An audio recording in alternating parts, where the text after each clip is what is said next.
Bonjour et bienvenue sur la chaîne Armel High Tech. Aujourd'hui, c'est une vidéo un peu particulière parce que j'ai une mauvaise nouvelle à vous annoncer. On ne va pas recevoir nos Tesla Model 3 Standard Range Plus comme prévu. Comment est-ce que je le sais? C'est le sujet de cette vidéo. Je vais vous expliquer tout de A à Z.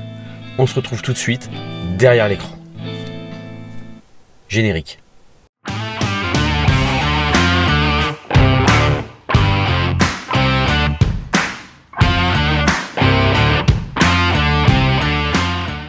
Alors tout a commencé avant-hier, lorsque Tesla m'a envoyé un email pour me dire que la facture finale de mon véhicule était sur le compte. Somme toute, là tout de suite, super, ça avance, des news. D'ailleurs, on a quasiment des news quotidiennes avec Tesla ou le Tesla Advisor sur notre commande. Donc c'est quand même plutôt rassurant. Bon, qu'est-ce que je fais? Je vais sur le site, je me connecte, je regarde la facture. Je parcours la facture, super, en plus j'ai le code VIN, donc je peux commencer à décoder mon code, je vérifie, la voiture vient de Shanghai. Le bruit circule maintenant depuis quelques jours sur la Tesla Sphère, comme on dit, et donc les SR+, en livraison sur le mois de mai et juin, vont être des véhicules de Shanghai. Et c'est là qu'il y a un souci. En parcourant la facture, je vois date de livraison 22 mai. C'est bizarre, 22 mai, comment ça se fait que j'ai la date qui est déjà prévue, alors que normalement c'est on reçoit un message ou par SMS de Tesla ou du Tesla Advisor qui vous donne la date de livraison. Ni une ni deux, je tape un email, j'envoie direct à mon Tesla Advisor, écoutez, je vois que j'ai une date de livraison qui est annoncée sur ma facture. Elle me dit, ah tiens, attendez, je vais regarder, j'appelle la responsable logistique. Elle appelle la responsable logistique, elle me répond sincèrement dans les minutes qui suivent par email, elle me fait, non, en fait la voiture n'est toujours pas arrivée en Europe, elle est dans le bateau, et le 22 mai, c'est la date approximative d'entrée en Europe. La livraison fera suite à cet événement. Ah ouais, dans le bateau? Et là, on va aller regarder ensemble, on a la possibilité de traquer le bateau. Allez, on se retrouve tout de suite derrière l'écran. Voilà, donc il existe un site qui s'appelle Tesla Carrière. Excusez-moi pour l'accent, je suis sûr que ça ne se prononce pas comme ça. Qui est en fait une page Google Doc. Et sur ce site, on va avoir listé l'ensemble des bateaux qui livrent les voitures pour Tesla. Sur ce site, on va pouvoir donc avoir le nom du bateau, la destination, donc la destination de ici Ashdod par exemple, si je prends le RCC Africa. Mais surtout, on a le port de départ. SFO, c'est pour San Francisco, et ici, Shanghai. Donc on voit que le seul bateau qui part de Chine à destination de l'Europe est le RCC Africa. Cela confirme bien que toutes nos voitures SR+, qui vont être livrées sur le deuxième quadrimestre, sont chinoises. Là-dessus, on a tous eu l'information. Ce que vous ne savez pas, c'est que chaque bateau a une obligation, notamment les gros bateaux de transport, de commerce, mais c'est aussi conseillé pour les bateaux de plaisance.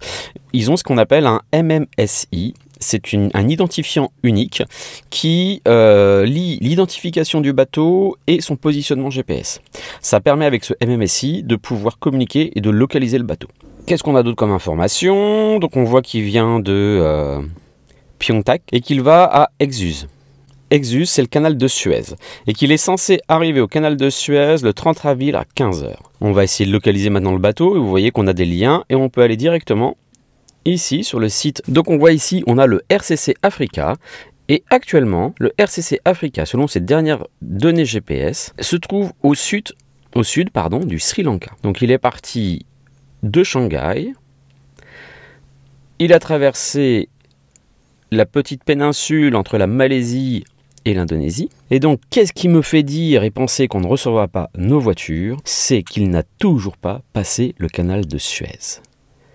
Et je ne sais pas si vous vous souvenez, il n'y a pas si longtemps que ça, qu'un gentil bateau du nom de Ever Given s'est récemment planté en plein milieu du canal de Suez et a bloqué le trafic. Nous ne sommes donc pas à l'abri qu'un autre de ces bateaux puisse bloquer le canal de Suez.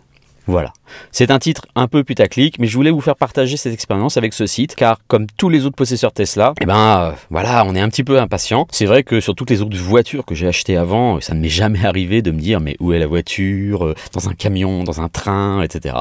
Et là, voilà, on s'aperçoit qu'on devient un peu Tesla fan, et on a la possibilité de, grâce à ce site, de suivre la livraison de nos voitures et où ça avance. Et donc le RCC Africa va passer donc fin avril le canal de Suez Suez. Il va ensuite livrer un port en Israël. Non, il est censé arriver le 2 mai en Israël pour faire une première livraison et ensuite filer directement en Europe pour livrer nos voitures. Et il devrait arriver en Europe, suivant les informations, entre le 19 et le 22 mai, le bateau devrait arriver en Europe pour décharger nos futures voitures.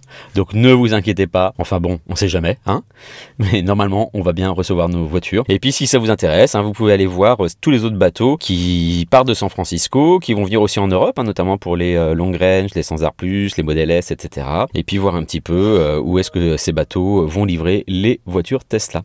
Voilà. C'était un petit partage. Je voulais sincèrement remercier, avant de quitter cette vidéo, Olivier qui a commandé sa Tesla avec mon lien de parrainage. Merci beaucoup à toi. N'hésite pas à m'envoyer un message sur la vidéo ou sur ma page Instagram pour qu'on puisse discuter un petit peu ensemble parce que je ne sais pas qui tu es. Voilà, qu'on puisse échanger. Tu es le premier à utiliser mon lien de parrainage. Vous aussi, vous pouvez le faire pour soutenir la chaîne. Bonne fin de journée à vous et à bientôt.